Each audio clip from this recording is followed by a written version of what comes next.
আরো জোরে আলহামদুলিল্লাহ। আপনারা আল্লাহকে ভালোবাসেন, রাসূলকে ভালোবাসেন। রাসূলকে নিয়ে যদি কেউ কথা বলে তার জিহ্বা আমরা টেনে ছিঁড়ব, ঠিক কি না? ইমানুয়েল ম্যাক্রন টের পেয়েছে ওর ব্যবসায় মন্দা। আমার নবীজি কি নবী, আল্লাহু আকবার। তার কোনো ফেসবুক আইডি আছে? রাসূলের কোনো ফেসবুক আইডি আছে? ডোনাল্ড ট্রাম্পের ফেসবুক আইডি আছে না নাই? জো বাইডেন, বরিস জনসন আছে না নাই? বারাক ওবামা আছে। সবারই ফেসবুক আইডি আছে, কিন্তু আমার নবীর কোনো ফেসবুক আইডি নাই। তার কোনো ছবি নেই। ছবি আছে? মূর্তি আছে? নেতা হওয়ার জন্য কি ছবি লাগে, মূর্তি লাগে? এখন লাগে কিনা? এখন লাগে? রাসূলের লাগে না তোমার লাগে? তুমি কত বড় নেতা হয়েছো, ঠিক কিনা? যে নেতৃত্ব মানতে গিয়ে আমাকে শিরকের কাছে ধারণা দিতে হবে, সেই নেতৃত্বকে আমরা জুতা মারি। রাজি আছেন কারা কারা? হাত উঁচু করে দেখান মুসলমান।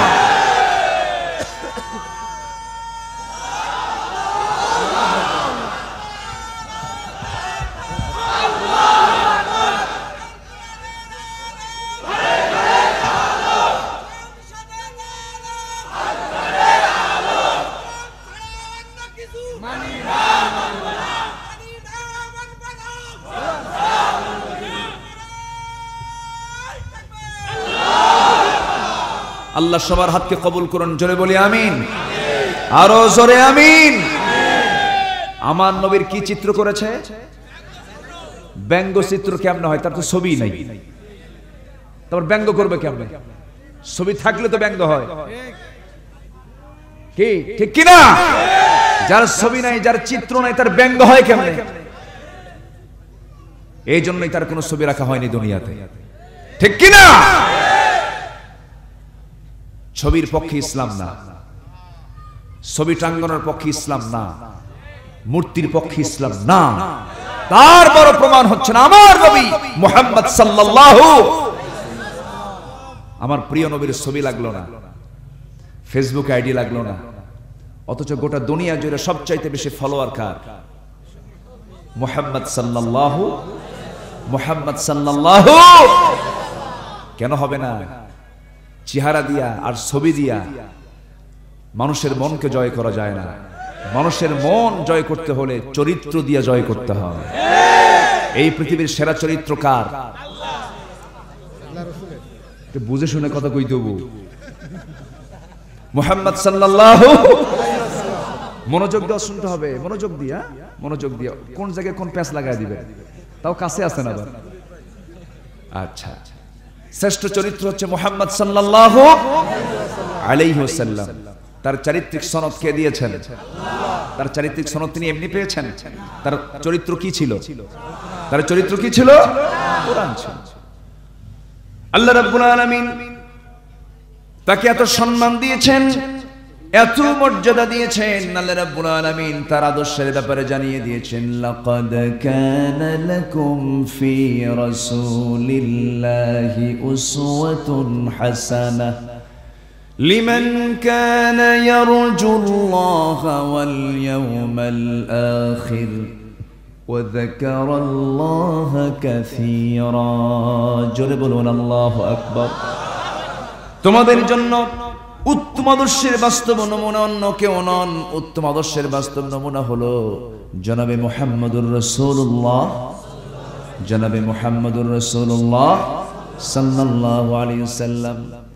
সে রাসূলকে আমাকে আপনাকে মানতে হবে, জীবনের এক জায়গায় না সব জায়গায়। রাসূল যেমন করে নামাজ পড়েছেন তেমন করে আমাকে নামাজ পড়তে হবে। রাসূল যেমন করে রোজা রেখেছেন তেমন করে আমাকে রোজা রাখতে হবে। রাসূল যেমন করে উহুদের ময়দানে দাঁত শহীদ করেছেন, দাঁত মোবারক আমাকে তেমন করে শহীদ করতে হবে। রাসূল যেমন করে মিষ্টি খেয়েছেন আমাকে তেমন করে মিষ্টি খেতে হবে। রাসূল যেমন করে আবার ক্ষুধার যন্ত্রণায় ছটফট করেছেন, এমন পরিবেশ আসবে আমার ক্ষুধার যন্ত্রণা আমাকেও ছটফট করা লাগতে পারে। আসতে বলবেন না, জোরে বলেন ঠিক কিনা? আমার নবীজির সস্তা সস্তা সুন্নাত মানবেন, কঠিন কঠিন সুন্নাত মানবেন না। আপনাদের সুবিধাবাদী মুসলমান, ঠিক কিনা? সুবিধাবাদী মুসলমান হওয়া যাবে না। এইজন্য আল্লাহ রাব্বুল আলামিন রাসূলকে জানিয়ে দিচ্ছেন, হে রাসূল আপনি সমস্ত মানব জাতিকে ডাক দেন, ডাক দিয়ে আপনি দুইটা দাওয়াত দেন। কয়টা দাওয়াত? আজকে আমরা শিখে যাব কয়টা দাওয়াত, দুইটা কাজ আমরা শিখব। আসুন সূরা ইউনূস, সূরা ইউনূসের বাড়ি কোথায়? কালীগঞ্জ, কালীগঞ্জ, জেনাইদা। তবে এই এলাকায় কিছু ইউনূস আছে, আছে না নাই? আছে না নাই? ইউনূস আছে, কিছু ইউসুফ আছে, আছে না নাই? আচ্ছা, ইউসুফ আছে, ইউনূস আছে, ইব্রাহিম আছে, ঈসা আছে, মুসা আছে, ইলিয়াস আছে, নূহ আছে, আদম আছে, আছে না নাই? ইদ্রিস আছে। দেখি তো নমরুদ আছে নাকি? নমরুদ আছে, দুই একটা নমরুদ আছে। থাকবে না? নমরুদ থাকবে কেন? নমরুদের নাম তো কেউ নেয় না, জানে কিন্তু সুখ্যাতি না কুখ্যাতি? সুখ্যাতি না কুখ্যাতি? কুখ্যাতি। খ্যাতি দু প্রকার, একটা সুখ্যাতি, একটা কুখ্যাতি। বিখ্যাত গবেষক আর কুখ্যাত সন্ত্রাস, ঠিক কিনা? ঠিক কিনা? খ্যাতি দু প্রকার। আমরা সুখ্যাতি নেব না কুখ্যাতি নেব? সুখ্যাতি। ইমানুয়েল ম্যাক্রনের নাম এখন গোটা দুনিয়া জুড়ে টপ, তার নাম সবাই নিচ্ছে। সুখ্যাতি না কুখ্যাতি? আর আমার নবীর নাম নিচ্ছে পৃথিবীর সবাই। কি সুখ্যাতি না কুখ্যাতি? সুখ্যাতি। আমার ভাইয়েরা, ইউনূস আলাইহিস সালাতু ওয়াস সালামের নামে এই সূরার নামকরণ করা হয়েছে, এজন্য তার ইতিহাস কিছু এখানে টানা হয়েছে। আমরা বিপদে যখন পড়ে যাই তখন যে দোয়াটা পড়ি সেই দোয়ার নামটা কি? সেই দোয়ার নামটা কি? দোয়া ইউনূস। এই দোয়াটা ইউনূস আলাইহিস সালাতু ওয়াস সালাম পড়েছেন। এত কমন একটা দোয়া, অনেক সময় হিন্দু ভাইরা পর্যন্ত এই দোয়া পড়ে বিপদে পড়লে পড়ে, ঠিক কি না? আমি অনেকদিন আগে লঞ্চে চড়ে ভোলা থেকে আসতেছিলাম, লালমোহন থেকে আসতেছিলাম 17 বছর আগে। প্রচন্ড ঝড় চলে আসলো, দেখি কিছু হিন্দু ভাইয়েরাও সেখানে বসেছিলেন। যখন প্রচন্ড ঝড় আসে, যখন লঞ্চটা নড়াচড়া করছিল, ওই কয়েকজন ভাই আমার দিকে আগে আসলেন। সবাই মিলে আমরা দোয়া ইউনূস পড়া শুরু করলাম। সাথে সাথে ওরা বলে, আমরা কি কব? আমরাও তাই কই। জোরে কোন আলহামদুলিল্লাহ, আরো জোরে বলি আলহামদুলিল্লাহ। এমন সুন্দর দোয়া, সবাই বলেন লা ইলাহা ইল্লা আনতা সুবহানাকা ইন্নী কুনতু মিনাজ জালিমিন। আল্লাহু আকবার। কি সুন্দর দোয়া তিনি শিখিয়ে দিয়েছেন। আল্লাহ সেই নবীর দোয়াটা কোরআনে কোট করে দিয়েছেন।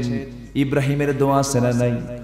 ইব্রাহিম আলাইহিস সালাতু ওয়াস সালাম দোয়া করেছেন কি? সবাই বলেন রব্বানা তাকাব্বাল মিন্না ইন্নাকা আনতাস সামিউল আলিম। এরপরে দোয়া করেছেন আরো নবীরা। পয়গম্বরদের দোয়াগুলো আল্লাহ রাব্বুল আলামিন কোরআনে কোট করে দিয়েছেন। হযরতে একজন নবী 18টি বছর ধরে মারাত্মক কুষ্ঠরোগে আক্রান্ত ছিলেন। কোন নবী বলুন? বলেন বলেন বলেন। প্রশ্ন করছি, বিরক্ত হচ্ছেন নাকি? বেশি বেশি মনে থাকবে। আইয়ুব আলাইহিস সালাতু ওয়াস সালাম, তার একটা দোয়া আছে, তিনি সুন্দর করে দোয়া করছেন রব্বি আন্নী মাসসানিয়াদ দুররু ওয়া আনতা আরহামুর রাহিমিন। জোরে বলি আল্লাহু আকবার। যে কোনো রোগে, যে কোনো বিপদে, যে কোনো শারীরিক কোনো প্রবলেমে এই দোয়াটা আমরা পড়বো, আইয়ুবের মতো আমরা নিষ্কৃতি পেয়ে যাব। এই দোয়া আইয়ুব আলাইহিস সালাতু ওয়াস সালাম শিখিয়ে দিয়েছেন। আমার নবীর দোয়া আছে না নাই? আসতে বলবেন না, আছে না নাই? আচ্ছা, আমার নবী দোয়া করেছেন, সবাই কমন দোয়া, সবাই বলুন রব্বানা আতিনা, বলুন রব্বানা আতিনা ফিদ দুনিয়া হাসানাহ ওয়া ফিল আখিরাতি হাসানাহ ওয়া কিনা আযাবান নার। প্রথম নবী আদম আলাইহিস সালাতু ওয়াস সালামের দোয়া আছে না নাই? সবাই বলুন রব্বানা যালামনা أنفسنا وإن لم تغفر لنا وترحمنا لنكونن من الخاسرين। দুনিয়াতে পড়েই তিনি এই দোয়াটা করলেন। ছিলেন কোথায়? আমাদের আদি বাড়ি কোথায়? আমাদের আসল বাড়ি কোথায়? আমার বাপ ছিল কই?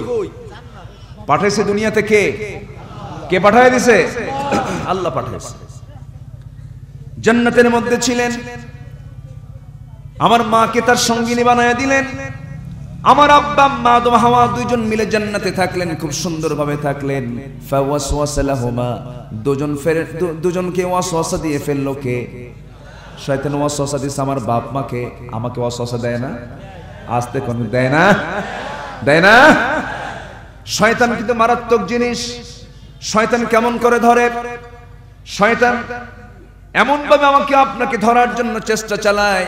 সুম্মা লাআতিয়ান্নাহুম মিন বাইনি আইদিহিম ওয়া মিন খালফিহিম ওয়া আন আইমানিহিম ওয়া আন শামাইলিহিম ওয়া লা তাজিদু আকসারুহুম শাকিরিন। তোমার বান্দাগুলোকে আমি ডান থেকে, বাম থেকে, সামনে থেকে, পিছন থেকে অ্যাটাক করে ফেলবো। তোমার বান্দাগুলোকে আমি জাহান্নামের দিকে নিয়ে চলে যাব। আল্লাহ বলছেন, ও শয়তান তুই পারবি না, কারণ আমার বান্দা আশ্রয় চাইবে আমার কাছে। আমার বান্দা বলবে, সবাই বলেন কুল আউযু বিরাব্বিন নাস মালিকিন নাস ইলাহিন নাস মিন শাররিল ওয়াসওয়াসিল খান্নাস আল্লাযী ইউওয়াসবিসু ফি সুদুরিন নাস মিনাল জিন্নাতি ওয়ান নাস। এই সূরাটা কেউ পড়বে, শয়তান তার ধারে পাশে যেতে পারবে না। জোরে বলি সুবহানাল্লাহ, আর জোরে বলি সুবহানাল্লাহ। এই সূরাগুলো আমাদের মুখস্থ আছে না? মুখস্থ করব, জোরে বলি ইনশাআল্লাহ। যে দুটো আয়াত আমি তেলাওয়াত করেছি, এই দুটো আয়াতের ভিতরে দুইটা কাজ আল্লাহ রাব্বুল আলামিন রাসূলকে দিয়ে জানিয়ে দিচ্ছেন। আল্লাহ রাসূলকে আল্লাহ রাব্বুল আলামিন বলছেন, হে রাসূল আপনি গোটা মানব মণ্ডলীকে জানিয়ে দেন, কুল ইয়া আইয়ুহান নাসু ইন কুনতুম ফি শাক্কিম মিন দীনি ফালা আ'বুদুল্লাযীনা তা'বুদুনা মিন দুনিল্লাহ ولكن أعبد الله الذي يتوفاكم وأمرت أن أكون من المؤمنين। জোরে বলি আল্লাহু আকবার। সূরা ইউনূস আয়াত নম্বর 104। আল্লাহ রাব্বুল আলামিন তার রাসূলকে জানিয়ে দিলেন, রাসূল বলছেন, ও দুনিয়ার মানুষ, ও দুনিয়ার মানুষেরা শোনো, এই যে আল্লাহর দিন, এই দিন নিয়ে তোমাদের যদি কোনো সন্দেহ থাকে, তোমাদেরকে জানিয়ে দিচ্ছি, তোমরা যার ইবাদত করো, আমি সেই মহান প্রভুর ইবাদত ছাড়া সেই তোমাদের কারো ইবাদত আমি করতে পারবো না। আবু জাহেল রাসূলকে বলেছিল, মুহাম্মদ শোনো, তোমার ধর্ম তুমি 6 মাস পালন করো, আমার ধর্ম তুমি 6 মাস পালন করো, তোমার রবকে আমি মানবো, আমার লাত মানত উজ্জা দেবতাগুলোকে তুমি মেনে নাও, স্বীকৃতি দিয়ে দাও। রাসূল বললেন, চাচা যে প্রস্তাব আপনি আমাকে দিচ্ছেন, হক কখনো দুইটা হয় না, হক হয় কয়টা? সত্য হয় কয়টা? আল্লাহ কয়জন? আসতে বলবেন না, কয়জন? তিনি বললেন, চাচা যে প্রস্তাব আপনি আমাকে দিচ্ছেন সেই প্রস্তাব আমি কখনো গ্রহণ করতে পারবো না, কারণ আমার রবের সঙ্গে কারো শরীক স্থাপন আমি করতে পারবো না। কারণ আল্লাহ আমাকে জানিয়ে দিয়েছেন, আয়াত নাযিল করে দিয়েছেন, যারা পারেন আমার সঙ্গে ঠোঁট মিলিয়ে মিলিয়ে বলুন, সওয়াব পাবেন। যদিও কমন আয়াত, সুন্দর আয়াত, সবাই বলুন, ওয়ালা আনতুম আবিদুনা মা আ'বুদ ওয়ালা আনা আবিদুম মা আবাদতুম ওয়ালা আনতুম আবিদুনা মা আ'বুদ লাকুম দীনুকুম ওয়ালিয়াদিন। জোরে বলুন আল্লাহু আকবার। আবু জেহেল নিশ্চিত হয়ে গেল যে মুহাম্মদ কি হাজারো চেষ্টা করে আর পারা যাবে না। অসংখ্য পথ সে তৈরি করলো, বিদেশ থেকে নায়িকা গায়িকা আমদানি করে ফেললো, শিল্পীদের আমদানি করে ফেললো, কনসার্টের আয়োজন করলো। এখনো এগুলো আছে না নাই? আসতে বলবেন না, আছে না নাই? কনসার্টের আয়োজন করলো, কোরআনটাকে মুছিয়ে দেওয়ার জন্য হাজারো চেষ্টা চালালো আবু জেহেল, কিন্তু পারে নাই। কারণ হকের বিজয়টা কে দিবেন? আসতে বলবেন, হকের বিজয়টা কে দিবেন? হকের বিজয় দেওয়ার দায়িত্ব কার? কাজ করব আমরা, বিজয় দিবেন কে? আল্লাহ বিজয় দিয়ে দিবেন। আমরা যখন কাজ করতে যাব, নবীর তরিকা আমাকে আপনাকে মানতে হবে, নবীর পথ আমাকে অনুসরণ করতে হবে। রাসূল কেমন করে আন্দোলন করেছেন, রাসূল কেমন করে সংগ্রাম করেছেন। আমার ভাইয়েরা, আমার বন্ধুগণ, একটু কান লাগিয়ে মনোযোগ দিয়ে শোনার চেষ্টা করুন। প্রথম আয়াতে আল্লাহ রাব্বুল আলামিন যে কাজটা করতে বলছেন, তোমরা ইবাদত করবে কার? আসতে বলবেন না কার? ইবাদত মানে বান্দার সমস্ত কাজ করবে বান্দার ইচ্ছায় না আল্লাহর ইচ্ছায়, বান্দার ইচ্ছায় না আল্লাহর ইচ্ছায়। আজকে সমাজে কিছু কিছু আইন চলে কার ইচ্ছায়? হ্যাঁ, বলেন বলেন বলেন বলেন বলেন বলেন, বান্দার ইচ্ছায়। এখানেই তো প্রবলেম, এখানেই তো প্রবলেম। আবু জেহেল যখন বলল, মুহাম্মদ শোনো, তুমিও থাকো আমিও থাকি, রাসূল বললেন, চাচা এটা কখনো হতে পারে না। আবু জেহেল রাষ্ট্র চালাবে আর রাসূল চুপ করে বসে থাকবে, এটা হতে পারে না। Donald Trump, Joe Biden, Boris Johnson, Narendra Modi, এরা পৃথিবীর নেতৃত্ব দেবে আর মুসলমান সেই নেতৃত্ব মেনে চলবে, এটা হতে পারে না। গোটা পৃথিবীর নেতৃত্ব দেবে মুসলমান, সেই নেতৃত্ব ফিরানোর জন্য জান মাল দিতে কি রাজি আছেন? রাজি আছেন কারা কারা? হাত উঁচু করে দেখান।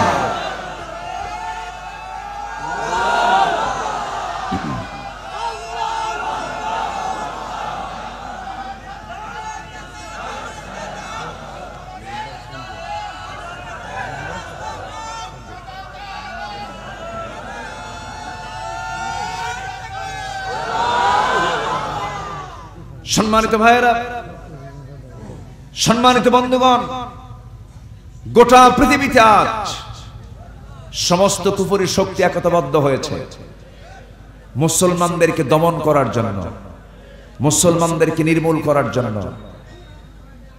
এই সময় আমাদের সকল দল মত নির্বিশেষে একটি প্ল্যাটফর্মে আসতে হবে, ইসলামের ঝান্ডা হাতে নিয়ে। আমার কথা কি বুঝতেছেন? ইসলামের ঝান্ডা। ইসলাম কার? আসতে বলুন, ইসলাম কার? আল্লাহ। সেই ইসলাম পরাজিত থাকবে না বিজয়ী হবে? পরাজিত থাকবে না বিজয়ী হবে? বিজয়ী হবে। সেই কাজ আমাকে আপনাকে করতে হবে।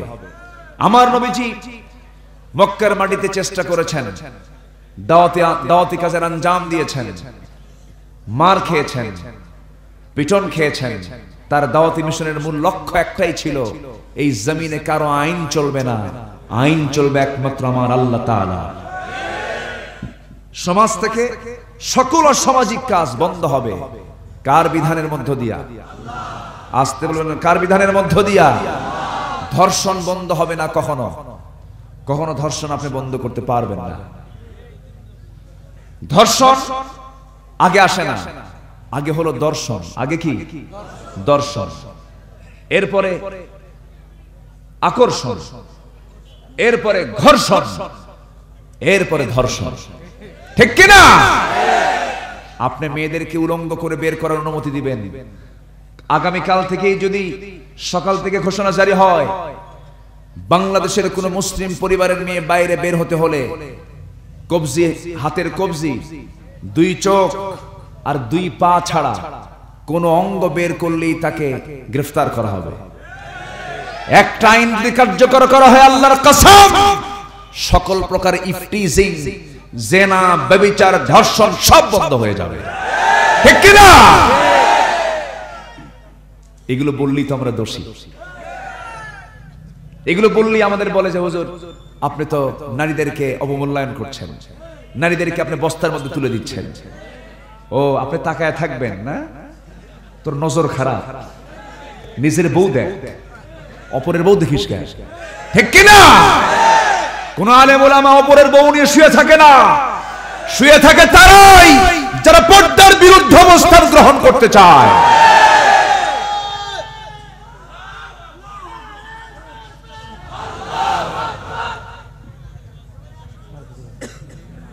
আলোচনা চালাবো, আলোচনা চালাবো। জোরে বলি ইনশাআল্লাহ, আরো জোরে ইনশাআল্লাহ। ওই দেখুন তো কে ওঠে, ধরেন তো, ওঠে কে? ধরেন তো, বসো বসো বসো। মায়েরা আসছে নাকি মাহফিলে? মায়েরা আসছে? বলি আলহামদুলিল্লাহ। মাদের জন্য নামাজ আছে না নাই? তাদের জন্য নামাজ আছে না নাই? বাইরে গেলে কোথায় নামাজ পড়বে? যখন বাইরে বের হবে কোথায় পড়বে নামাজ? হ্যাঁ, ভালো করে কোন সমস্যা আমার দেশে আছে না নাই? আছে না নাই? তোমার বউ নিয়ে তুমি বাইরে গেছো, নামাজ পড়বে কোথায়? তোমার বউ নিয়ে নির্ধারিত জায়গা কোথায়? আমার দেশের এই কাটা চিন্তা করা যায়, বারবার ছেলে হয়ে মারা যায়, রাসূলকে বলা হলো কি লেস কাটা, নির্বংশ। ওহি আসে না, ওহি আসলো কয়েকদিন, ওহি আসে নাই, কয় তোর আল্লাহ তোরে তালাক দিছে। যেরকম নাউজুবিল্লাহ, তোর আল্লাহ তোমার আল্লাহ তোমাকে বাদ দিয়ে দিয়েছে, তোমার আল্লাহ তোমাকে বাদ দিয়ে দিয়েছে। এরকম করে রাসূলকে কত কি করা হয়েছে। রাসূলকে সান্ত্বনা দেওয়ার জন্য কে ছিলেন? আমার আপনার জন্য সান্ত্বনা দেওয়ার জন্য কে আছেন? গোটা পৃথিবীর সমস্ত মানুষ যদি আমার ক্ষতি করতে চায়, লা ইয়াদুররুকা শাইআন, কেউ তোমার ক্ষতি করতে পারবে না। আর তোমার যদি কোনো কল্যাণ গোটা পৃথিবীর মানুষ যদি করতে চায়, আল্লাহ যদি তোমার ক্ষতি করতে চান, পৃথিবীর মানুষ তোমার কোনো কল্যাণ করতে পারবে না। সকল কল্যাণ সমস্ত ক্ষতি কার হাতে? আসতে বলবেন না কার হাতে? আল্লাহর হাতে। আমার নবীজিকে গালমন্দ করা হলো, রাসূলকে নির্বংশ বলা হলো, সন্তানগুলো হয়ে হয়ে মারা যায়। ছেলে সন্তানগুলো দিয়েছিলেন কে? আসতে বলবেন না কে দিয়েছিলেন? আবার নিয়েছেন কে? দোষটা কার? আল্লাহর দোষ। বাচ্চা নিয়ে যায় আল্লাহর দোষ। আল্লাহ যা মনে করেন তা করেন, আল্লাহ সিদ্ধান্ত চূড়ান্ত। বলি আলহামদুলিল্লাহ। আমার নবীজি কখনো মনক্ষুণ্ণ হন নাই, মন মরা হন নাই। সন্তান ছেলেগুলো একটা দুইটা না, চারটা ছেলে, কাসেম, তাহের, তাইয়্যিব, ইব্রাহিম, চারটা ছেলে তার দুনিয়া থেকে গত হয়ে গেল। চারটা মেয়ে তার জীবিত ছিলেন। এই চারটা সন্তান যখন দুনিয়া থেকে বিদায় হলো, খাদিজার চোখে পানি, খাদিজার মন মরা। রাসূল তার 7 বছরের কাসেম রাদিয়াল্লাহু আনহু কি কোলের মধ্যে নিয়ে, মৃত সন্তান কোলের মধ্যে নিয়ে রাসূল খাদিজার সামনে দাঁড়ালেন। খাদিজার চেহারার দিকে তাকায় বলছেন, খাদিজা তোমার তো দারুণ কষ্ট হচ্ছে। নবীর চোখেও পানি, রাসূল কাঁদতে মানা করেছেন। সাহাবা কেরাম বলছেন, ইয়া রাসূলুল্লাহি আপনার চোখে পানি, আপনি মানুষ মারা গেলে পরে কাঁদতে মানা করেছেন। রাসূল বললেন, না না, তোমরা বুঝতে পারো না, কারণ মায়া দয়া কে দিয়েছেন, মোহাব্বতটা কে দিয়েছেন। তবে আন্নিয়াহাতু আলাল মাইয়িত, মৃত ব্যক্তির জন্য মাতম করা, চিৎকার করা, কাপড় চুপড় ঠিক থাকে না, অনেক মহিলার আছে না নাই? কাপড় চুপড় ঠিক থাকে না, গীত গিয়ে গান গেয়ে সেই শোকের মাতম করা, এটা হারাম, এটা করা যাবে না। তবে সন্তান মারা গেছে, যে বাবার চোখে পানি আসে না সেটা কি বাবা নাকি?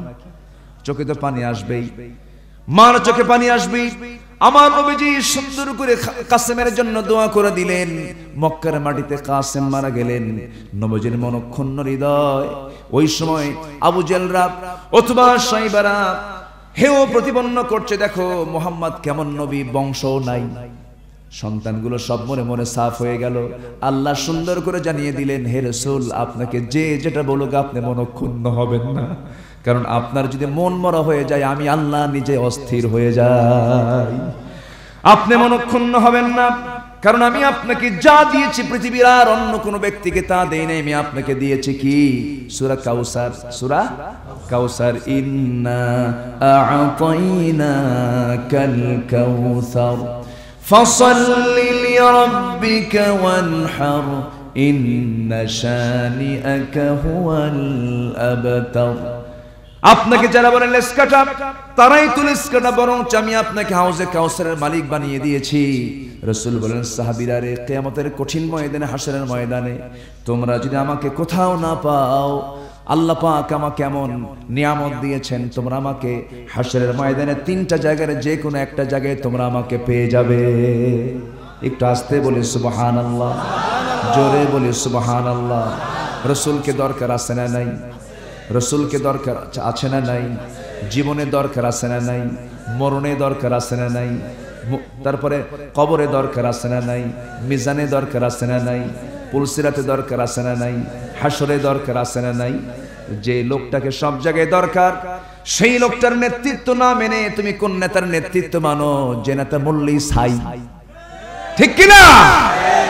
যে নেতা মূল্যই ছাই হয়ে যাবে, সেই নেতার নেতৃত্ব আমার মানার দরকার নাই। কারণ আমার নবীর নেতৃত্ব মানতে বলেছেন কে? আল্লাহ। আসতে বলবেন না, কে মানতে বলেছেন? আল্লাহ রাব্বুল আলামিন সুন্দর করে জানিয়ে দিচ্ছেন, ও দুনিয়ার মানুষেরা, আমি তোমাদেরকে জানিয়ে দিচ্ছি তোমরা রাসূলকে কেমন মানবে। মা আতাকুমুর রাসূলু ফাখুযুহু ওয়া মা নাহাকুম আনহু ফান্তাহু। রাসূল যা নিয়ে এসেছেন তা তোমরা গ্রহণ করো, যা তিনি নিষেধ করেছেন তা থেকে তোমরা নিজেকে গুটিয়ে রাখো। আমার বন্ধুগণ, সে রাসূল বলেন তোমরা আমাকে তিনটা জায়গায় যে কোনো একটা জায়গায় পাবে। এক নাম্বার, তোমরা আমাকে খুঁজবে পুলসিরাতে। পুলসিরাতটা সহজ জায়গা না, কঠিন জায়গা। সেই জায়গায় সবাই আমাদের যেতে হবে। কিভাবে বল? সবাইকে যেতে হবে, সবাইকে অতিক্রম করতে হবে। সেই পুলসিরাত মারাত্মক জায়গা। ওই পুলসিরাত যদি না পার হতে পারি, সোজা নিচে কি আছে? জাহান্নামে আমাকে আপনাকে পড়তে হবে। সেই পুলসিরাতে রাসূল বলেন তোমরা আমাকে যদি না পাও, তোমরা আমাকে খুঁজবে মিজানের পাল্লার কাছাকাছি। মিজানের পাল্লাতেও যদি তোমরা আমাকে না পাও, তোমরা আমাকে 3 নম্বরের স্টেশন, তোমরা আমাকে খুঁজে পাবে সেই হাউজে কাউসারের কাছাকাছি। হাউজে কাউসারে তোমার সঙ্গে আমার যদি সাক্ষাৎ মিলে যায়, মোলাকাত যদি হয়ে যায়, জান্নাতের পেয়ালা দিয়া সেই হাউজে কাউসার থেকে আমি পানি বের করে, হাউজে কাউসার থেকে জান্নাতের পেয়ালা দিয়ে হাউজে কাউসার থেকে পানিটা তুলবো, জান্নাতের পেয়ালা নিয়ে আমি তোমাকে আমার বরকতি হাতে পান করায় দেব। জনমের মতো তৃষ্ণা নিবারণ হয়ে যাবে। আমি তুমি সঙ্গে করে জান্নাতের ভিতরে প্রবেশ করব। জোরে বলেন সুবহানাল্লাহ। রাসূল দরকার আছে? সে রাসূলকে না মেনে অন্য কোন নেতাকে মানা যাবে? আসতে বলে মানা যাবে? তিনি কি ছিলেন না? সবকিছুর তিনি আদর্শ ছিলেন। তিনি ঘরের আদর্শ, বাইরের আদর্শ, সকল কিছুর মডেল তিনি ছিলেন। সেই রাসূলকে সাহাবে কেরামও ভালোবেসেছেন। কি পরিমাণ ভালোবেসেছেন, কি পরিমাণ আনুগত্য করেছেন। ওয়াকালু সামি'না ওয়া আতা'না গুফরানাকা রাব্বানা ওয়া ইলাইকাল মাসির। তাদের আনুগত্য এমনটা ছিল, শুনলাম মানলাম। রাসূল যা বলেছেন তা শুনেছেন। রাসূল বলেন সাহাবীরা শোনো, মক্কায় থাকা যাবে না, চলো মদিনায় যাই। কোন সাহাবী, কোন মুহাজির সাহাবী কি নিষেধ করেছেন নাকি? মানা করেছেন নাকি? অস্বীকার করেছেন নাকি? রাসূল যা বলেছেন সঙ্গে সঙ্গে তা মানছেন। খেজুরের পাকা বাগান সব ছেড়ে দিলেন। রমরমা ব্যবসা, বড় বিজনেস, সব বিজনেস ছেড়ে দিলেন। আমার নবীজি সাহাবায়ে কেরামকে অর্ডার করলেন, চলো আমরা মদিনার দিকে চলে যাই। রাসূল অর্ডার দিয়া নিজের জন্মভূমি, নিজের ঘর বাড়ি ছেড়ে দিয়া যখন মদিনার দিকে রওনা দিলেন, একজন সাহাবী ছিলেন মক্কার সবচেয়ে একজন ধনী মানুষদের একজন। সেই সাহাবী যখন জানতে পারলেন রাসূল তার মক্কার বাড়িতে নাই, ওই সাহাবী করলেন কি, ব্যবসা বাণিজ্য সব বন্ধ করে দিয়া, বউটা ইসলাম কবুল করে নাই, সন্তানরাও ইসলাম কবুল করে নাই, সব কিছু ছেড়ে দিয়া নবীজির মহব্বতে, দ্বীনের মহব্বতে, আল্লাহর মহব্বতে তিনিও মদিনার দিকে রওনা করলেন। কয়েকদিন চলে গেল। আমার নবীজি সেই সাহাবীর দিকে তাকায়া বারবার নজর দিচ্ছেন, আর নবীজি হু হু করে কেঁদে ফেলছেন। ওই সাহাবী বলছেন, ইয়া রাসূলুল্লাহ, আপনি আমাকে দেখে কাঁদেন কেন, কি হয়েছে? রাসূল বলছেন, ও সাহাবী আব্দুর রহমান ইবনে আউফ রে, আমি মক্কার মাটিতে তোকে দেখেছি, কত বড় ব্যবসা তোর ছিল, বউ বাচ্চা ছিল, সব কিছু ছিল, বিশাল ঘরবাড়ি ছিল, সব কিছু ছেড়ে দিয়া দিনকে মহব্বত করে, আমাকে মহব্বত করে তুই মদিনায় চলে আসলি। তোর কি একটু বিন্দু পরিমাণ কোনো আফসোস হয় না? তোর কি বিন্দু পরিমাণ একটু চিন্তা হয় না তোর পরিবার নিয়ে, ব্যবসা বাণিজ্য নিয়ে? ইবনে আব্দুর রহমান ইবনে আউফ মুস্কি হাসি মেরে বলছেন, ইয়া রাসূলুল্লাহ, বিন্দু পরিমাণ কোনো আফসোস নাই, কারণ আমার প্রাণের চেয়ে প্রিয় রাসূলকে আমি আমার কাছে পেয়েছি। জোরে বলি সুবহানাল্লাহ। আমার প্রিয় মানুষকে কাছে পেয়েছি, আমার দুনিয়ার কোনো কিছু আর দরকার নাই। রাসূল দারুণ খুশি হয়ে গেলেন। আব্দুর রহমান ইবনে আউফকে বুকের সঙ্গে জড়িয়ে ধরে বলছেন, আব্দুর রহমান রে, জান্নাতের সংবাদ আল্লাহ পাক আমাকে জানিয়েছেন, তুই দুনিয়াতে জান্নাতের সংবাদ পেয়ে গেছিস। জোরে বলেন সুবহানাল্লাহ। জান্নাতের সংবাদ পেয়েছেন কয়জন? আসতে বলবেন না, কয়জন? 10 জন সাহাবী। এর মধ্যে আব্দুর রহমান ইবনে আউফ একজন, বদরের সাহাবী, বদরের যুদ্ধ তিনি নেতৃত্ব দিয়েছেন। এই আব্দুর রহমান ইবনে আউফ রাসূলকে দারুণ ভালোবেসেছেন। আমার নবীজি তাকে দেখি একজন ধনী আনসার সাহাবীকে ডাক দিয়ে বলছেন, ও আনসার সাহাবী, আমার প্রিয় সাহাবী আব্দুর রহমান বড় ব্যবসায়ী ছিল, দেখো তো এর জন্য কিছু ব্যবসা করা যায়, এর জন্য কোনো ব্যবস্থা করা যায় কিনা। আনসার সাহাবী নবীজির কথাটাকে বরকত মনে করলেন, তাকে সঙ্গে করে নিয়ে মদিনার সবচাইতে বড় বড় দুইটা খেজুর বাগান দেখায় দিলেন। বড় বড় দুইটা খেজুর বাগান দেখায় দিয়ে বলছেন, ও আব্দুর রহমান ইবনে আওফ, রাসূল যেহেতু তোমার ব্যাপারে আমাকে দায়িত্ব দিয়েছেন, এই দুই বাগানের মধ্যে যে বাগান তোমার পছন্দ হবে সেই বাগানটি তোমার নামে দলিল হয়ে যাবে। একটু আস্তে কান সুবহানাল্লাহ। মুহাব্বতের দরকার আছে না নাই? মুহাব্বতের দরকার আছে না নাই? ভালোবাসার দরকার আছে না নাই? আমাদের পারস্পরিক মুহাব্বতটা বাড়াতে হবে। না জানি কোন গোপন কোন দুর্বলতা, না জানি কোন কৃপণতা আমাদের মাঝে দূরত্বকে বাড়ায়া দিয়েছে। দূরত্ব যত বাড়বে শয়তানি ফিতনা তত বাড়বে, আর দূরত্ব যত কমে ভ্রাতৃত্বের বন্ধন যত বেড়ে যাবে। কাফের মুশরিকরা, বেদিনরা, ব্রাহ্মণ্যবাদীরা তাদের সজাগে দৌড়াতে বাধ্য হয়ে যাবে। ঠিক কি না? মুসলমানদের একটা হুঙ্কার কাফের বেঈমানদের পরাজয়ের জন্য যথেষ্ট, কিচ্ছু লাগবে না, শুধু ঈমানি হুঙ্কার লাগবে। কি হুঙ্কার? ঈমানি হুঙ্কার।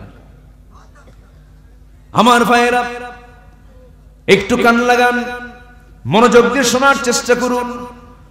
ওই সাহাবী, আনসার সাহাবী এই প্রপোজ যখন করলেন, আব্দুর রহমান ইবনে আওফ রাদিয়াল্লাহু তাআলা আনহু শুনে বলছেন, ভাই তুমি আমাকে সুন্দর কথা শুনিয়ে দিয়েছো, আর কি বলবে বলো।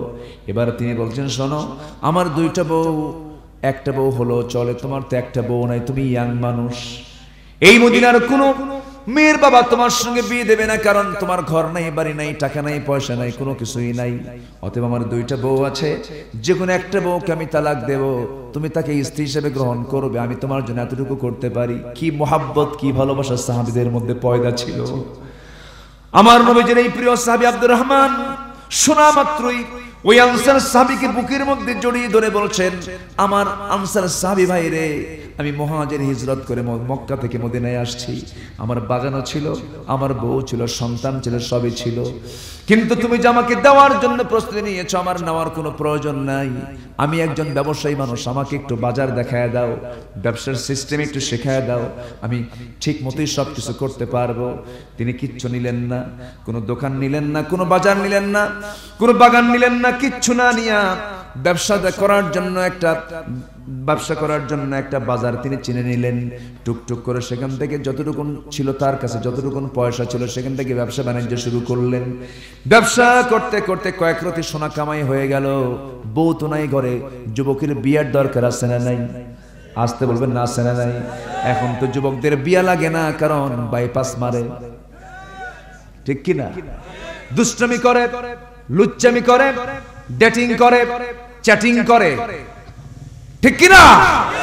অনলাইন মারে, অনলাইনও থাকে, অফলাইনও থাকে, ঠিক কি না? আমি কি ভুল বলতেছি? এগুলো, এই যে দুষ্টমি গুলো করে, এই দুষ্টমির ফসল হলো বিয়ে করে না। বাপ যখন বলে, বাজান বিয়ে কর, কাব্বা আরো কয়েক বছর যাক, কেন পরকিয়া তো আছেই, যেরকম নাউজুবিল্লাহ। এই যে অকাম কুকাম গুলো বাড়তেছে, অকাম কুকাম গুলো বন্ধ করার একমাত্র ঔষধ হলো বিয়ে করা। কি করা? বিয়ে করা। বিয়ে করেছেন মুহাম্মদ সাল্লাল্লাহু, বিয়ে করেছেন আম্বিয়া কেরাম। বিয়ে সুন্নাত। জিনা দেখেন আস্তে আস্তে করে, আরো জোরে কোন? জিনা, জিনা, ব্যভিচার, ধর্ষণ, এগুলো কি কে করেছেন? আল্লাহ হারাম করে দিয়েছেন।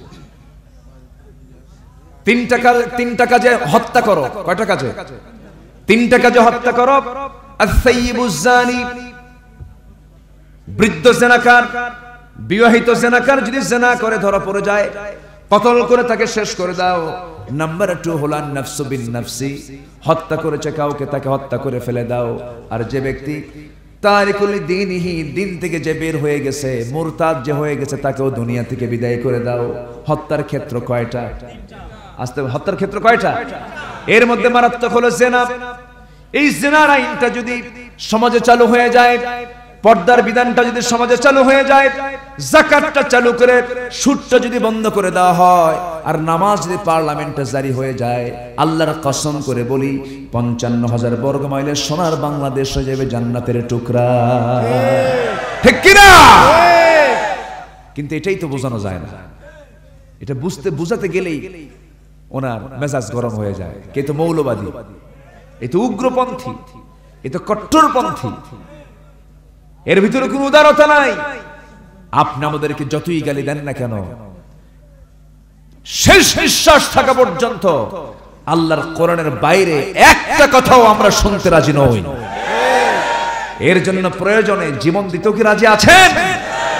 আল্লাহও জান্নাত দিতে রাজি আছেন। জোরে বলি সুবহানাল্লাহ। এটার নাম হচ্ছে ইবাদত। এটার নাম কি? ইবাদত।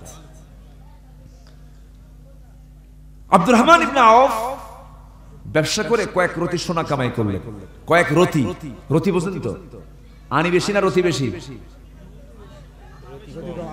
বলেন, আনি বেশি না রতি বেশি? আনি বেশি, রতি কম। আনিও না, কয়েক রতি সোনা কামাই করেছেন। সেই কয়েক রতি সোনা কামাই করে একটা মেয়ের সিদ্ধান্ত হয়ে গেছে, বিয়ের ব্যাপারে সিদ্ধান্ত হয়ে গেছে, বিয়েটা করে নিলেন। 3টা দিন 4টা দিন চলে যায়, নবীজির সঙ্গে তার কোনো সাক্ষাৎ হয় না। আব্দুর রহমান ইবনে আওফ 4-5 দিন পর নবীর সঙ্গে সাক্ষাৎ করতে গেছেন। গায়ে সুন্দর জামা এবং তার গায়ে সুন্দর গন্ধ সুগন্ধি ছড়াচ্ছে তার শরীর থেকে, চেহারার ভিতরে লাবণ্যতা চলে আসছে। নবীজির সঙ্গে সালাম বিনিময় হয়ে গেল। রাসূল বললেন, আব্দুর রহমান, তোমার চেহারার দিকে তাকায় মনে হচ্ছে তুমি একটা কিছু ঘটাইছো। সুবহানাল্লাহ বলবেন না? তুমি একটা কিছু করেছ। আব্দুর রহমান মুস্কি মুস্কি হাসি মেরে বলছেন, ইয়া রাসূলুল্লাহ, হ্যাঁ আমি একটা কিছু করেছি। কি? হুজুর বিয়া করছে, তুমি আমারে দাওয়াত দিলে না কেন? হুজুর মনে ছিল না? কি ছিল না? মনে ছিল না। যুবকদের তো বিয়ে পাগল হওয়া দরকার, মনে থাকবে কেমনে? আব্দুর রহমান চাচ্ছেন আমার বৈধ সম্পর্ক হোক, আমি জিনার দিকে না যাই। ঠিক কি না? জিনার দিকে আমি না যাই। রাসূল মন খারাপ করলেন না, মনক্ষুণ্ণ হলেন না। রাসূল শুধু বললেন, আব্দুর রহমান, বিয়ে যে করতে গেছো, তুমি আমি জানি তোমার কাছে কোনো টাকা নাই, পয়সা নাই, বিয়ে করলা কেমনে? টাকা তো নাই তোমার কাছে। হুজুর ব্যবসা করেছি, কয়েক রাতে সোনা কামাই করেছি, ওই সোনাগুলো দিয়া বিয়েটা করে নিয়েছি। রাসূল বললেন, আল্লাহ আমার আব্দুর রহমান ইবনে আওফের পরিবারকে তুমি সমৃদ্ধশালী করো, বরকতে ভরপুর করে দাও। এত বরকত হয়ে গেল, সেই আব্দুর রহমান ইবনে আওফের বাড়িতে এমন বরকত আল্লাহ পাক না ঢালায়া দিলেন। এত বরকতে বরকতে ধন্য হলেন আব্দুর রহমান ইবনে আওফ। তাবুক অভিযানের সময় তিনি 3 বস্তা সোনা জিহাদের ময়দানে দান করেছেন। কয় বস্তা সোনা? 3 বস্তা। বরকত কে দেন? বরকত কে দেন? আল্লাহ। আমার ভাইরা, এখন একটা প্রশ্ন আসতে পারে, আব্দুর রহমান ইবনে আওফ বিয়ে করলেন, রাসূল জানলেন না। রাসূল তো মন খারাপ করলেন না কেন? মন খারাপ করলেন না, মন খারাপ করবেন কেন? বিয়েটা জরুরি জিনিস। বিয়েটা কি জরুরি জিনিস? বিয়ে হয়ে গেছে, ইজাব কবুল হয়ে গেছে, মাশাআল্লাহ, আলহামদুলিল্লাহ। কিন্তু এখন যদি কোন শালা যদি বিয়ে করতে যায়, যদি দুলাভাই না জানে, বলেন কি আমার কথা কি বুঝতেছেন? কি কথা কি বুঝতেছেন? আমি কোন বংশে বিয়ে করলাম রে? আছে না নাই? বলেন তো, আছে না নাই? বইয়ের উপরে 14টা বাজায় ছাড়ে না। রাসূল যখন তার নিজের মেয়ে ফাতিমাকে বিয়ে দিবেন, ফাতিমাকে বিয়ের সিদ্ধান্ত যখন চূড়ান্ত হলো, সবার প্রস্তাব আসলো নবীজির কাছে, ধনী ধনী সাহাবী, সবাইকে তিনি প্রত্যাখ্যান করলেন। আলী যখন তার সামনে এসে দাঁড়ালেন, রাসূল বলেন, আলী তুমি আমার সামনে দাঁড়িয়েছো, তুমি কিছু বলতে চাও? হুজুর কি যে বলবো নিজেও জানি না, তুমি কি বিয়ে করবা? যদি দেন তাহলে করবে। জোরে বলেন সুবহানাল্লাহ। যদি দেন তাহলে করবে। আমার নবীজি মুস্কি হাসি মেরে বললেন, আলী তুমি যে বিয়ে করবা, বিয়ের জন্য তো টাকা পয়সা কিছু লাগবেই, তোমার কাছে কোনো টাকা পয়সা আছে নাকি? সঙ্গে সঙ্গে তিনি বলছেন, হুজুর আমার টাকা পয়সা থাকবে কেমনে? বাড়ি তো নাই, টাকাও নাই। রাসূল বলেন, যুদ্ধ তো করো, যুদ্ধ করার জন্য কোনো কিছুই তোমার কাছে নাই? হ্যাঁ, যুদ্ধ করার জন্য 2টা জিনিস আছে, একটা হলো ঢাল আর একটা হলো তরবারি। রাসূল বলেন, শোনো, তুমি তোমার যুদ্ধে ব্যবহার করার জন্য তরবারি কাছে রাখো, ঢাল ছাড়াও যুদ্ধ করা যাবে, ঢালটা বিক্রি করে আনো। বিক্রি করতে গেছেন বাজারে, কাস্টমার কাউকে খুঁজে পান নাই। কাস্টমার পেয়েছেন নবীজির আরেক জামাই ওসমানকে। কাকে পেয়েছেন? ওসমানকে পেয়েছেন। ওসমানকে যখন পেলেন, হযরত ওসমান বলছেন, আলী বাজারে তুমি ঢাল বিক্রি করতে আসছো কেন, কি হয়েছে? তিনি বলছেন, আপনার শালীর সঙ্গে আমার বিয়ে ঠিকঠাক হয়ে গেছে। ওসমান বলছেন, আমি তো খবর জানি না, তবে আলহামদুলিল্লাহ। তবে জোরে জোরে জোরে জোরে জোরে জোরে বলুন আলহামদুলিল্লাহ। বিয়েটা জরুরি। বিয়েটা কি জরুরি? জিনা থেকে বাঁচার জন্য। আল্লাহর শুকরিয়া আদায় করে ফেললেন। হযরত আলী ঢাল বিক্রি করে, টাকা নাই পয়সা নাই, আলীর সঙ্গে বিয়ে দিলেন। তাকওয়া দেখে না টাকা দেখে, তাকওয়া দেখে না অন্য কিছু দেখে, তাকওয়া দেখে, তার ইলম দেখে, তার যোগ্যতা দেখে। আমার বন্ধুগণ, আমার নবীজির যে বিয়েটা হয়েছে 25 বছর বয়সে, বাপ নাই মা নাই কেউ নাই, আর্থিক কষ্ট ছিল তার ভিতরে। এরপরে 25 বছর বয়সে সিদ্ধান্ত নিয়েছেন, কারণ স্ট্যান্ডার্ড এজ হচ্ছে 25 বছর। যুবকরা এই প্রসঙ্গ যখন চলে আসলো, বিয়ে করাও কিন্তু একটা শ্রেষ্ঠ ইবাদত, ঠিক কি না? দেখছেন কিছু বুড়া চাচাও কয়, ঠিক, বিয়ে কি আরেকটা করবেন নাকি? লক্ষণ তো ভালো মনে হচ্ছে না। আলোচনা চালিয়ে যাব? 12টা বাজে, 12টা বাজে, হ্যাঁ বাজবে তো, বাজো। আপনারা বাড়িতে যাবেন না? বাড়িতে যাবেন না আপনারা? বলি আলহামদুলিল্লাহ। এত সুন্দর মানুষ আপনারা, বলি আলহামদুলিল্লাহ।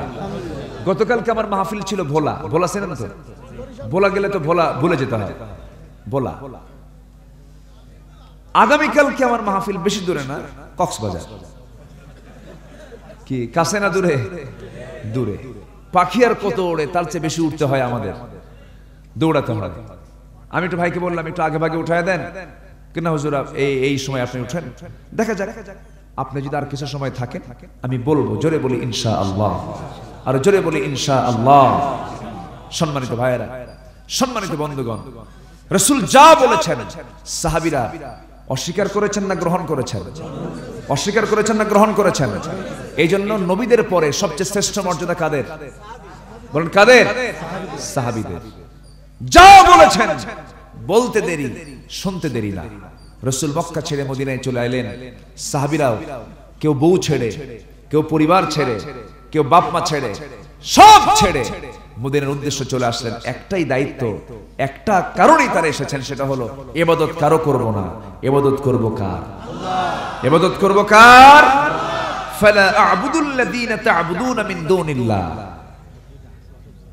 আল্লাহ ছাড়া তোমরা যারা ইবাদত করো, আমরা তার ইবাদত করি না। আমার ভাইরা, আরেকজন সাহাবীর কথা মনে হয়ে গেল।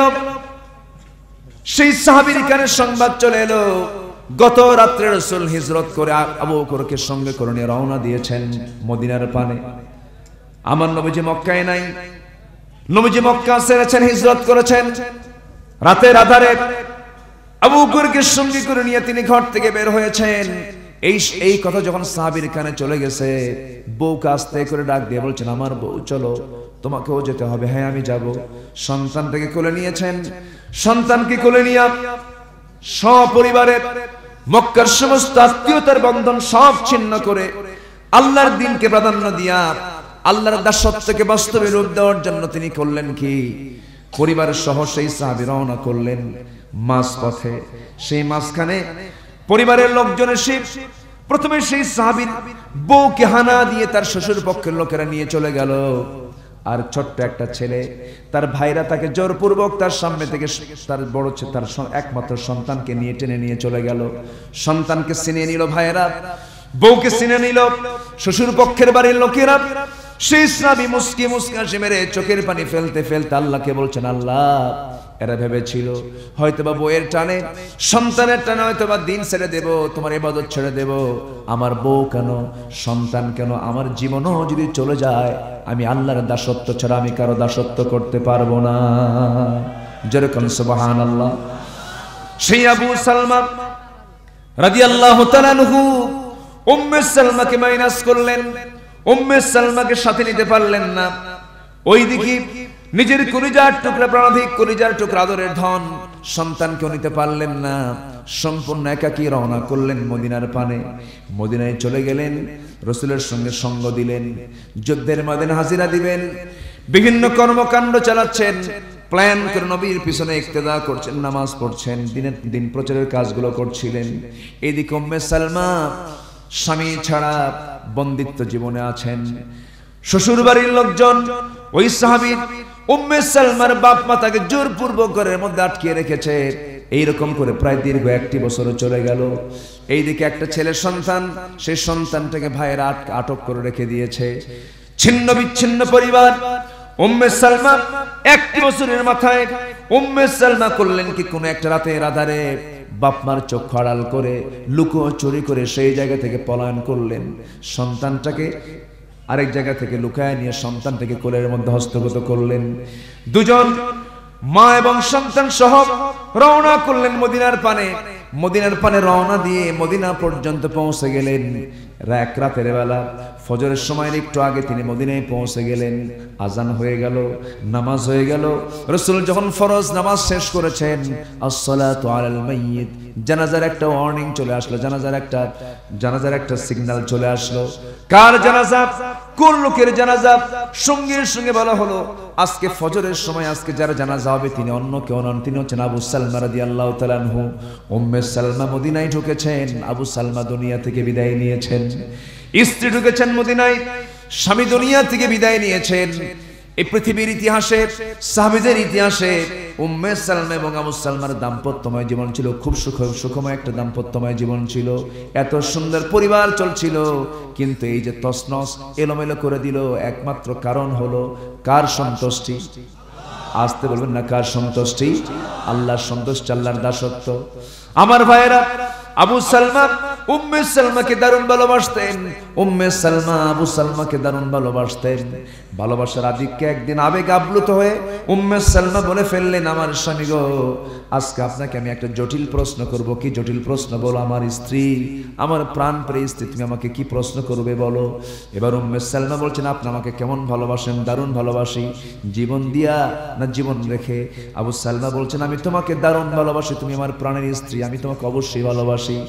একটা প্রশ্ন আমি আপনাকে করব। কি প্রশ্ন বলেন? সেই প্রশ্ন হলো, আমার স্বামী গো, আল্লাহ কি করবেন জানি না, এমনটা যদি হয়ে যায়, আমার মৃত্যু যদি আপনার আগে হয়ে যায়, আপনার স্বামী পৃথিবীতে বেঁচে থাকলেন, আমি আপনার স্ত্রী দুনিয়া থেকে বিদায় নিলাম, কিন্তু আমার বিদায়ের পর আপনি কোনো দ্বিতীয় বিবাহ করবেন কিনা আপনি আমাকে বলেন। এই কথা শোনা মাত্রই আবু সালমা মুস্কা হাসি মেরে বলছে, আমার স্ত্রী, এমন চিন্তা তুমি করো কেন? মরার পরের চিন্তা এখন করার কি দরকার না? আমি আপনাকে দারুণ ভালোবাসি, একটু সত্যি করে বলুন তো, বিয়ে করবেন নাকি? অন্য কোনো মেয়েটাকে আমার জায়গায় আনবেন নাকি? আবু সালমা বলছেন, শোনো, জবাব দেব না, কারণ তোমার মন যে কি চাই জানি না, তবে আমি তোমাকে দারুণ ভালোবাসি। এবার তিনি বলছেন, তুমি যা বলবে আমি তাই করব। উম্মে সালমা বলছেন, আমার যদি আগে মৃত্যু হয়ে যায়, আমার জায়গায় কোনো অন্য কোনো মহিলাকে আপনি আনতে পারবেন না। মেয়েদের মধ্যে স্বভাব আছে না নাই?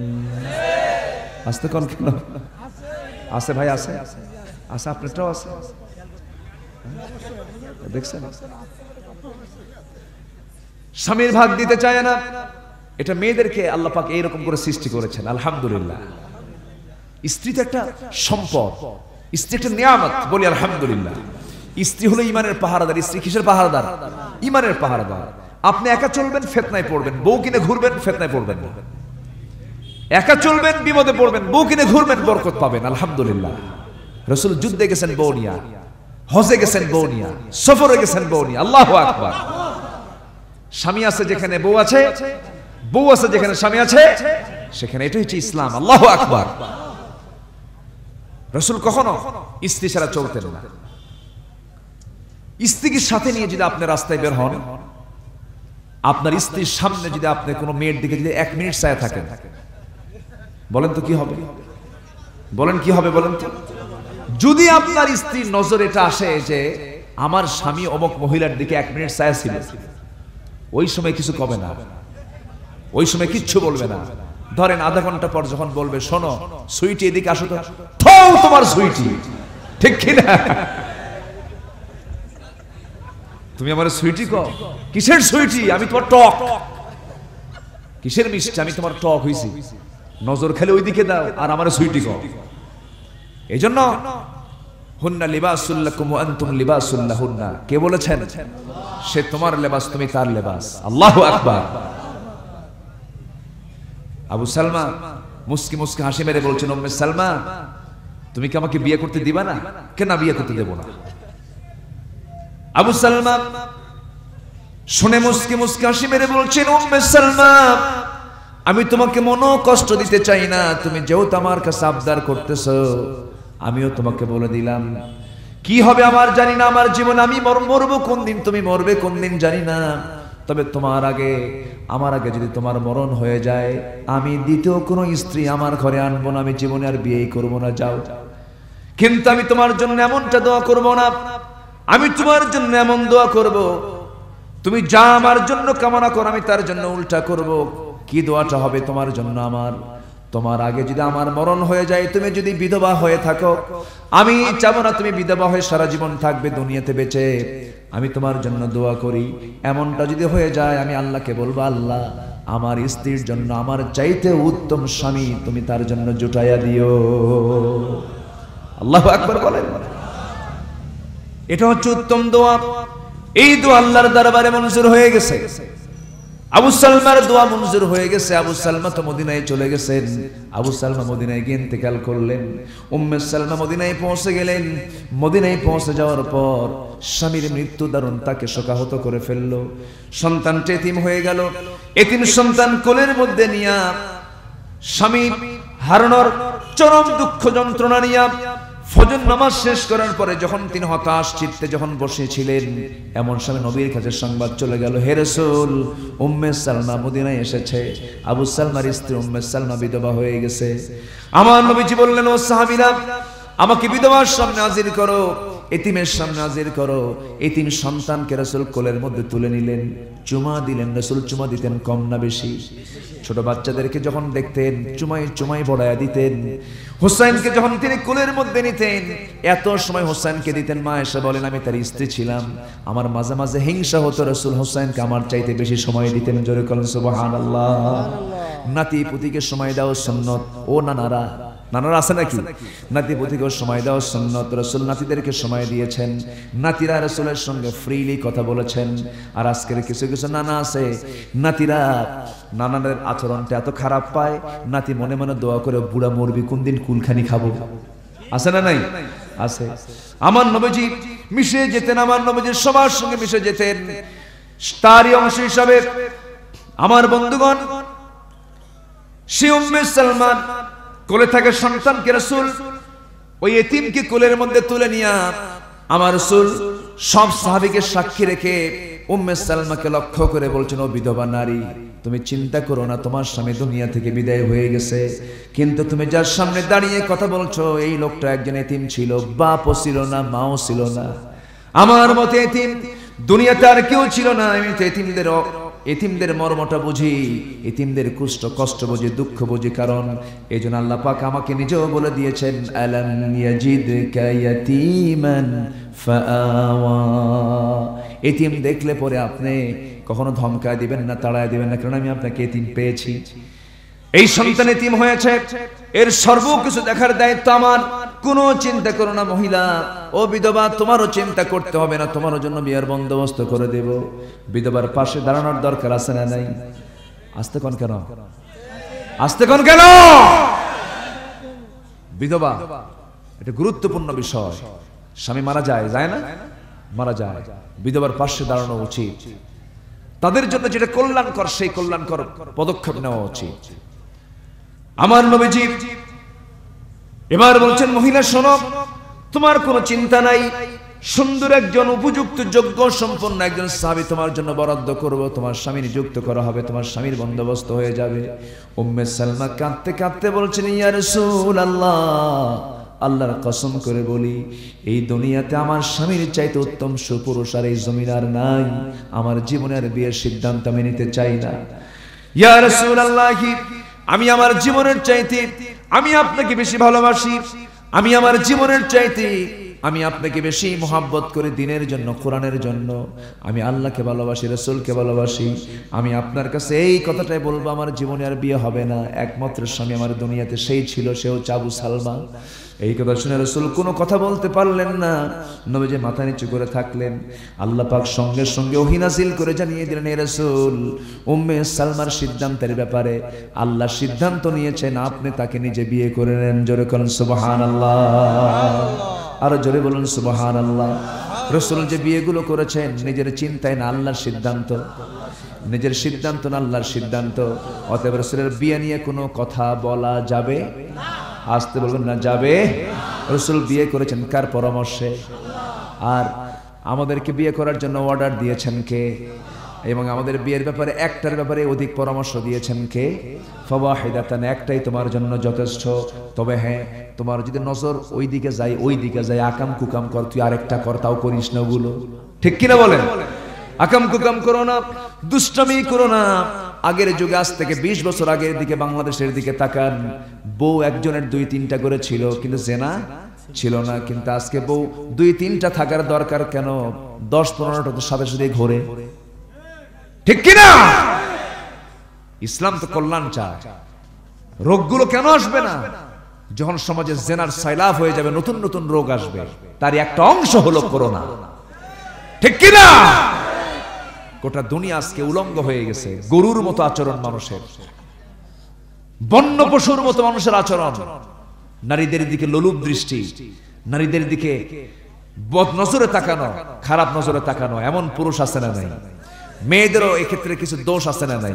আছে। আমি মাদেরকে বলবো, এক রাত পেয়েছি, একটু একটু করে সব দিক থেকে বলি, আমার মা, মেহেরবানি করে আপনার দায়িত্ব হচ্ছে পরপুরুষের নজর থেকে আপনার শরীরকে হেফাজত করা, ঠিক কিনা? পরপুরুষ যেন আপনাকে দেখে আকৃষ্ট না হয়, এমন জাতীয় কোনো আচরণ আপনার দ্বারা যেন প্রমাণ না পেয়ে যায়, এমন ভাবে আপনাকে চলতে হবে। আল্লাহ তুমি মাদেরকে কবুল করে নাও। জোরে বলি আল্লাহুম্মা আমিন, আরো জোরে আল্লাহুম্মা আমিন। তাহলে প্রথম আয়াতে আমরা শিখলাম হলো ইবাদত করব কার? আসতে বলবেন না, কার? ওয়া আন আকিম ওয়াজহাকা লিদ-দীন হানিফা। এবং তুমি তোমার চেহারা নিয়ে দাঁড়িয়ে যাবে কার দিকে? কার দিকে দাঁড়াবে? নামাজ কয় ওয়াক্ত পড়বো আমরা? 5 ওয়াক্ত নামাজ পড়বেন। কারা কারা একটু হাত তুলে দেখান তো, চিৎকার মেরে বলুন, ইয়া আল্লাহ, ইয়া আল্লাহ, ইয়া রহমান, ইয়া রহিম, ইয়া হাইয়্যু, ইয়া কাইয়্যুম। ইয়া আল্লাহ, আমাদেরকে 5 ওয়াক্ত সালাত আদায় করার তৌফিক তুমি আল্লাহ দিয়ে দাও। জোরে বলি আমিন, আরো জোরে আমিন, আরো জোরে আমিন। হাত নামান। আল্লাহ তুমি বান্দাদেরকে নামাজি বানাও। জোরে বলি আল্লাহুম্মা আমিন। সম্মানিত ভাইয়েরা, যতটুকুন হয়েছে আমরা বলে ফেলি আলহামদুলিল্লাহ। আরো জোরে বলি আলহামদুলিল্লাহ। ফজর পড়ব সবাই, জোহর পড়ব সবাই। তবে শেষে একটা কথা বলে যাই, সেই কথাটা একটাই কথা, এই জমিনে যতক্ষণ টিকে থাকবো, শেষ নিঃশ্বাস থাকা পর্যন্ত একটা সিদ্ধান্ত আমরা নিয়ে থাকবো, সেটা হলো এই জমিনে কোনো বাবার আইন আমরা মানি না, কোন নেতার আইন আমরা মানি না। যতক্ষণ না পর্যন্ত এই জমিনে আল্লাহর দ্বীন কায়েম না হবে, আমরা আমাদের অবস্থানকে শক্ত করে রাখবো, আমাদের কদমকে মজবুত করব। প্রয়োজনে বুকের তাজা রক্ত ঢেলে দিবে মুসলমান। এই হোক আমাদের প্রত্যয়, এই হোক আমাদের সিদ্ধান্ত। আল্লাহ তুমি সবাইকে কবুল করো। সবাই বসুন, যে যেখানে আছেন। 12টা ক্রস হয়েছে। মাহফিলে, এই মাহফিলে একটা বরকত হলো, মাহফিলের তাবারক আছে না? এই তাবারক বিতরণ হবে, সবাই নিয়ে যাবেন মোনাজাতের পর, নাকি? মোনাজাতের পর সবাই তাবারকগুলো কোথায়? আচ্ছা, পাশে আছে। সবাই এই তাবারকগুলো গ্রহণ করো। সবাইকে দিতে পারবেন তো? এমন এমন এমন অ্যাকোমোডেশন আছে? আচ্ছা, এমন আয়োজন আছে তো? আচ্ছা, সবাই সেই তাবারক গ্রহণ করবেন। এবং এই মাহফিলটা 65 বছর, আজকে 65 বছর। অনেক মুরব্বীরা আজকে দুনিয়াতে নাই, কিন্তু তাদের এই রেখে যাওয়া ভালো এই সিলসিলা, সুন্দর একটা কাজ তারা জারি রেখেছেন। বংশ পরম্পরা এটা চলে আসছে, বলি আলহামদুলিল্লাহ। তো যারা শুরু থেকেই মাহফিলটার শুরু থেকে ছিলেন, আল্লাহ তুমি তাদেরকে উত্তম জাযায়ে খায়ের দিয়ে দাও। যারা কবরস্থ হয়েছেন কবরগুলোকে জান্নাতের নূর দিয়ে মুনাফফার করে দাও। এখন তাবারক দেওয়ার স্বার্থে সুবিধার্থে তাবারকটা যেন সবাই পান, কিভাবে দেওয়া যায়? মুনাজাতের মধ্যে সব দিয়ে দেয়। আচ্ছা, তাই যদি হয় তাহলে সারিবদ্ধভাবে নামাজের মতো করে বসলে মনে হয় ভালো হয় না? হয় না তো, কেমনে? আচ্ছা, সবাই বসেন, যেভাবে আছেন সেভাবে বসেন। মাহফিলের যারা ভলেন্টিয়ার, যারা স্বেচ্ছাসেবক, তারা পর্যায়ক্রমে আপনাদেরকে দিয়ে দেবে, সবাই এগুলো গ্রহণ করবেন। সবাই বলে সুবহানাকাল্লাহুম্মা আশহাদু আল্লা ইলাহা ইল্লা আনতা আস্তাগফিরুকা ওয়া আতুবু ইলাইকা।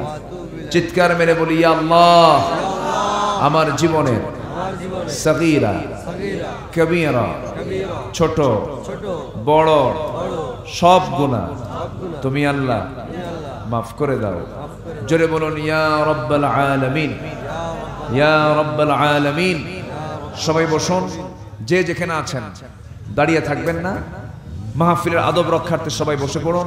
আমরা চাইবো এখন সোজা কার কাছে? আল্লাহর কাছে। আমরা আল্লাহর কাছে বলবো, আল্লাহ যেন আমাদের সকলের গুনাহগুলোকে মাফ করে দেন, আব্বা আম্মাকে মাফ করে দেন। আর যারা এই তাবারকের দায়িত্বে যারা নিয়োজিত আছেন, তারা দ্রুত গতিতে চতুর্দিক থেকে নেমে পড়ুন, যেন সবার কাছে যেন মনোজাতের মধ্য দিয়েই সবার কাছে যেন এই তাবারকগুলো যেন পৌঁছে যায়। এবং তাবারক পাই আর না পাই, ওই প্যাকেটটা আমরা পাই আর না পাই, এটা নিয়ে কোনো মনক্ষুণ্ণ হওয়া যাবে না। যদি পাই আলহামদুলিল্লাহ, না পেলে নাউজুবিল্লাহ, নাকি বলেন? জোরে বলি, পেলেও আলহামদুলিল্লাহ, না পেলেও। এত বড় আয়োজনে মিসিং হতেই পারে, একটু কম বেশি হতেই পারে। হয়তো অনেকে হয়তো আছে, অথবা অনেকে পাচ্ছেন না, এটা হতে পারে। তো এটা মনক্ষুণ্ণ করবেন না, মনক্ষুণ্ণ হবেন না। এবং এই মাহফিল ফুরফুরা এবং বসিরহাট শরীফের দরবারের স্মৃতিচারণে 65তম মাহফিল এটা চলছে। আল্লাহ তুমি এই মাহফিলকে কবুল করো। বসিরহাট আল্লামা রুহুল আমিন রাহমাতুল্লাহ আলাইহি, তিনি দুনিয়া থেকে বিদায় নিয়েছেন। তিনি একজন হক্কানি আলেম ছিলেন। তার প্রতিষ্ঠিত এই দেশে 400 মাদ্রাসা আছে, আলহামদুলিল্লাহ 400। আমিনিয়া যত মাদ্রাসা আছে, আমিনিয়া সমস্ত মাদ্রাসাগুলো রুহুল আমিন সাহেবের নিজের হাতে প্রতিষ্ঠিত মাদ্রাসা। ওই আগরদাড়ি সাতক্ষীরা আমিনিয়া কামিল মাদ্রাসা, বগুড়ার ডমনপুকুর আমিনিয়া কামিল মাদ্রাসা। এরকম করে গোটা দেশের বিভিন্ন জায়গায় ছড়িয়ে ছিটিয়ে আছে তার হাতের গড়া প্রতিষ্ঠান। তার হাতেই প্রতিষ্ঠিত প্রতিষ্ঠান এখন কত লক্ষ লক্ষ আলেম ওলামা বের হয়েছে।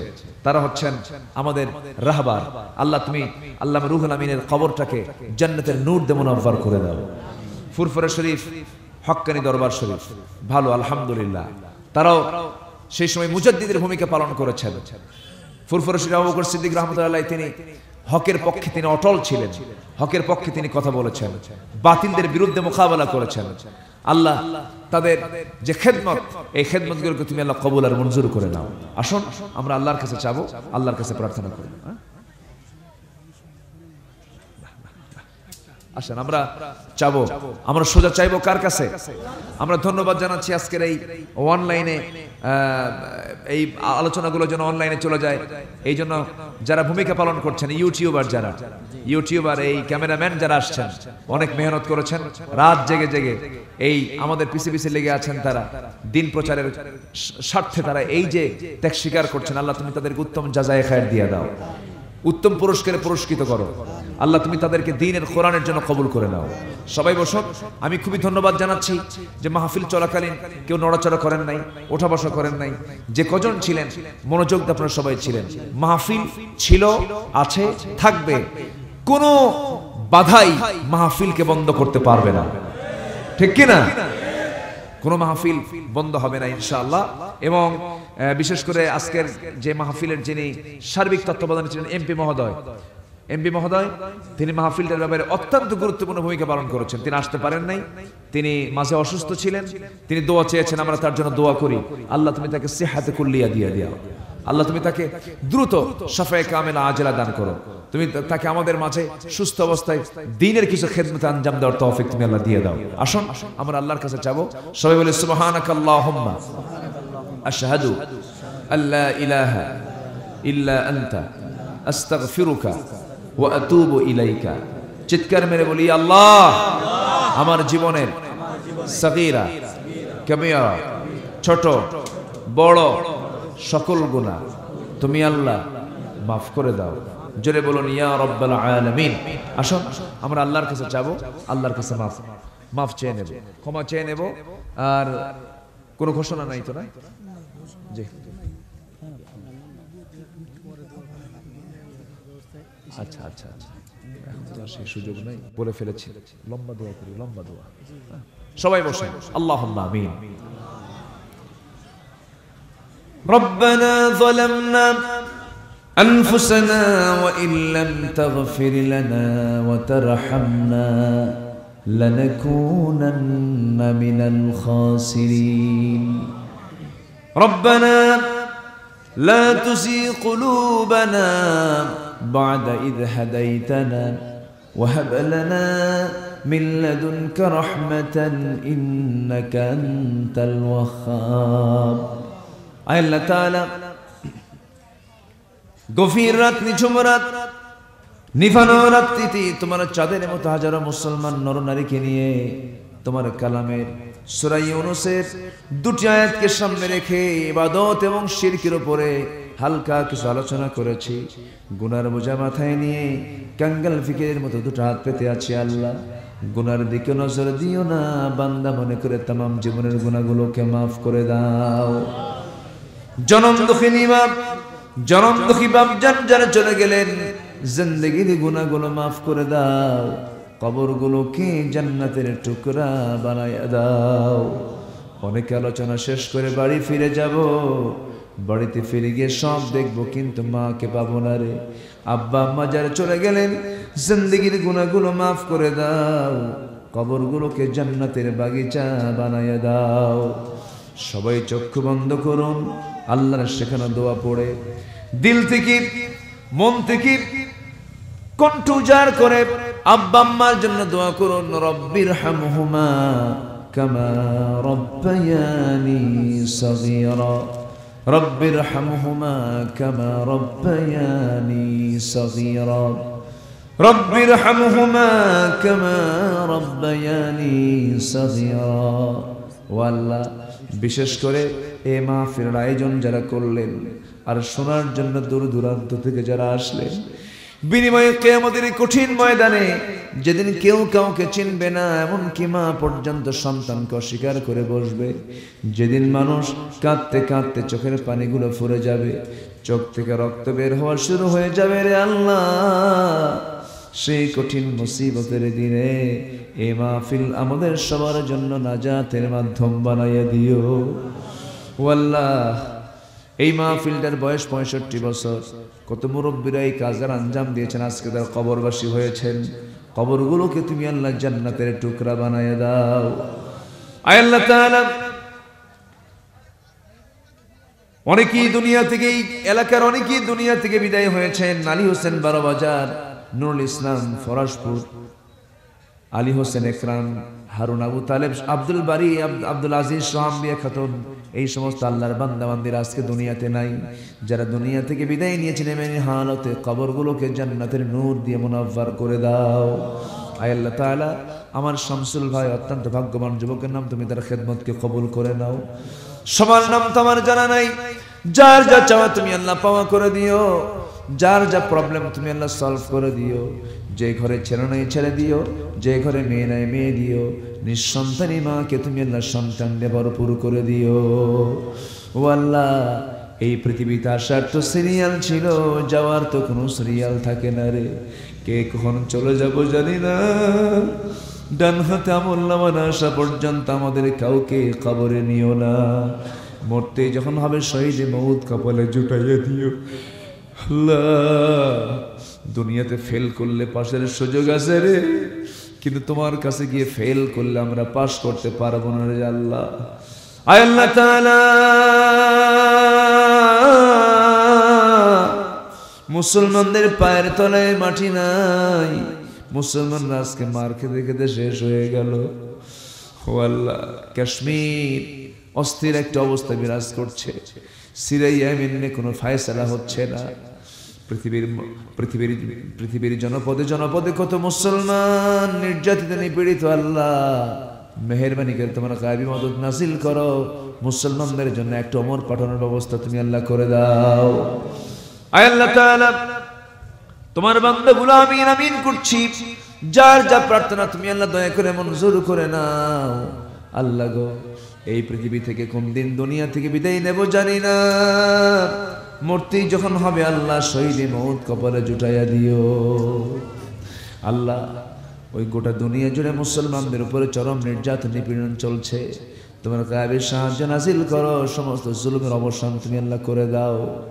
আল্লাহ, কোন দিন দুনিয়া থেকে বিদায় হব আমরা কেউ বলতে পারি না, তবে একদিন মরে যাব, মরে যাওয়ার সঙ্গে সঙ্গে আমার সব সম্পর্ক ছিন্ন হয়ে যাবে। বউ ভয়ে আসবে না, সন্তান ভয়ে কাছে আসবে না, চিৎকার মেরে মেরে কাঁদবে, সন্তান কাঁদবে, বউ কাঁদবে, আত্মীয় স্বজন কাঁদবে, ভাই বোনরা কাঁদবে, সব বাড়ি ঘর ভরে যাবে আত্মীয় স্বজন দিয়া। ও আল্লাহ, সেলাইওয়ালা কাপড় চোপড় গুলো কেচি দিয়ে কেটে কেটে আমার গায়ে এমন জামা লাগাইয়া দেবে রে, যেই জামার কোনো সেলাই নাই, পকেট নাই, মাথায় বাঁধন পায়ে বাঁধন দিয়া দিয়ে রে জানাজা হাজির করাইয়া দেবে, জানাজা সম্পূর্ণ হয়ে যাবে, মরা মুখ সব দেখে দেখে চলে যাবে। আল্লাহ, মরা মুখ সব দেখে দেখে চলে যাবে, কিন্তু আমাকে আর ডাকবে না, আমাকে ধরে নিয়ে কবরের দিকে চলে যাবে, কবরে শোয়া দেবে। ওই কবরে শোয়া দিয়া ওই যে বিদায় দিয়ে দেবে রে, কিয়ামত পর্যন্ত আর কোনো খবর থাকবে না রে। ও আল্লাহ, শান্তি মুহূর্ত অন্তিম সময়ে যখন চলে আসবে, জামানে জারি করে দিও কালো জয়ী কালেমা তাইয়্যিবা লা ইলাহা ইল্লাল্লাহু মুহাম্মাদুর রাসূলুল্লাহ। আসসালামু আলাইকুম ওয়া রাহমাতুল্লাহি ওয়া বারাকাতুহু।